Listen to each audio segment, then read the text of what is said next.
une phase politique terrible. Je lutterai contre Tu une fermes phase les pipelines de politique Total, par exemple? De quoi, enfin, concrètement, dans ton pays? T'es très branché changement climatique, etc. Bah, il y a 250 millions de réfugiés Je- climatiques à attendre dans les années à venir, donc je suis pas branchée réchauffement Les climatique. Pays-Bas montent des digues depuis des années. Ils sont à côté de chez moi à Dunkerque. L'eau monte. Et ben les Pays-Bas, ils montent leurs digues. On travaillera pour Ah, faire parce face que à t'es ça. climato-sceptique aussi. Non, mais je viens de te dire, arrête. Je viens de te dire que l'eau montera. Et toi, tu me dis, ah, t'es climato-sceptique. Bah, Alors, tu dis, ah extrême oui, ils font droite, des digues, il n'y a pas de climato-sceptique. problème. Non, mais tu dis, moi, si Tu- j'étais dans un pays, je me battrais dans mon pays. Mais Je tu ne ferais suis quoi pas concrètement? climato-sceptique, je suis un écolo Non, mais de parce que droite. tu dis beaucoup Je Diaka comprends. Faucon, mais tu donnes La pas vraie beaucoup de différence solutions. entre toi et moi, c'est que toi, t'es dans un discours qui fait on est tous finis là. Alors que moi, je pense bon qu'on va pouvoir vivre Moi avec le réchauffement Christine, climatique. on va et il va écouter falloir un qu'on autre vive. point de vue, celui d'Olivier qui nous appelle justement du Pas-de-Calais. Bonjour Olivier. Oui, bonjour les GG. Est-ce que vous êtes sur la même ligne que Christine ou au contraire on doit essayer de fermer les frontières, de les rendre le plus étanches possible, mon cher Olivier? Moi, je suis pour fermer la frontière italienne parce que malheureusement, c'est des pauvres personnes. Hein, je comprends bien des gens qui fuient la misère, etc., etc. Mais là, je pense que la France ne peut plus, enfin l'Europe en général et surtout la France. Et moi, habitant Calais, je connais bien. Je suis calaisien, donc ça fait plus de 20 ans que nous vivons avec des migrants. Et il est totalement faux de dire qu'ils peuvent s'intégrer, trouver un emploi, etc., etc. Moi, je le vis depuis plus de 22 ans. C'est pas de leur faute, hein, c'est pas de leur faute. C'est la faute des pouvoirs publics, de ceci, de cela. Et moi, ça fait plus de 20 ans que je les vois zoner ici, sur Calais, essayer de passer en Grande-Bretagne, etc., etc. Et donc, il faut fermer la frontière italienne. Il faut arrêter l'immigration en Europe et en Italie. Il faut fermer catégoriquement. Il faut un véritable plan Marshall, je pense, mais directement à l'origine dans leur pays. Un véritable plan Marshall avec de l'argent, mais qui ne vont pas dans les mains des dictateurs locaux, hein, des petits dictateurs. Il faut un véritable plan Marshall pour développer dans leur pays et non qu'ils viennent ici. Parce qu'on leur vend des rêves, mais ici, il n'y a rien. Moi, je le constate à Calais. Je suis témoin depuis 22 ans. Mais vous avez entendu, il y a un nouveau traité qui va être mis en place. Alors, il y a encore 2 pays qui ne l'ont pas signé en Europe, parce que Dublin, ça ne marche pas, mais il y aura quand même une solidarité européenne, c'est-à-dire qu'il y aura quand même une obligation pour chaque pays européen de prendre sa part, notamment de demandeurs d'asile. Sinon, il y aura une sanction de 20 000 € par migrant non intégré. Hein. C'est ce qui est prévu. C'est Thierry Breton, le commissaire européen, en parlait. Est-ce que vous pensez quand même qu'il faut en prendre une partie ? Non. Si c'est régulé, c'est-à-dire si on prend vraiment les demandeurs d'asile, si on choisit, puisque c'est ce que voudrait faire l'Europe. Choisir, oui, mais un petit peu. Alors là, je reviens sur la dame précédente. Choisir, c'est un petit peu, on prend le meilleur et on laisse le pire. Non, mais selon des critères, les réfugiés politiques, les migrants économiques, des critères qui existent déjà, en fait. Oui. Mais là, aujourd'hui, on en est là. Mais dans quelques temps, et ça va venir plus vite que la musique, ça va être bientôt les migrants climatiques, hein, avec le changement climatique. Et là, ça sera pas 6 000, hein, ça sera des millions de personnes.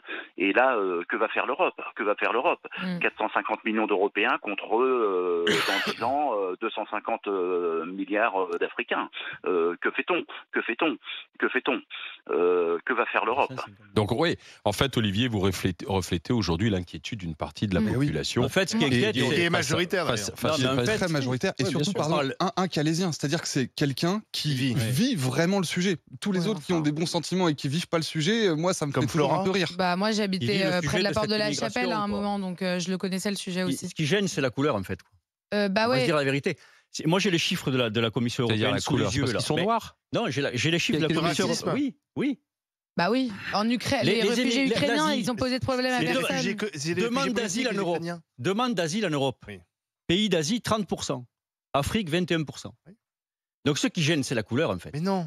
Mais si. Moi, tu as une immigration. En Asie, ils viennent d'où ? Tu as une immigration. Ils viennent d'où en Asie ? Tu as une immigration. Non, mais Jérôme, Jusqu'à d'annoncer des choses, mais va au bout du truc. Ils viennent d'où en Asie? Mais de plein de pays d'Asie. Non, ils viennent en général d'Afghanistan. Mais effectivement, ce sont des réfugiés politiques. Mais quand tu viens aujourd'hui de Côte d'Ivoire, tu n'es pas un réfugié politique. En fait, le problème, c'est que le droit d'asile. Non, mais on peut jamais te répondre. C'est fabuleux. On dit 3 mots, puis on se fait couper, et c'est fini. Alors, je te laisse dérouler. Je te dis qu'il y a une immigration aujourd'hui qui est différente. C'est raciste, on fait un tri raciste. Non, il y a une immigration qui est différente aujourd'hui, avec, c'est vrai, une immigration économique importante, à côté d'une immigration politique, d'une immigration climatique, etc.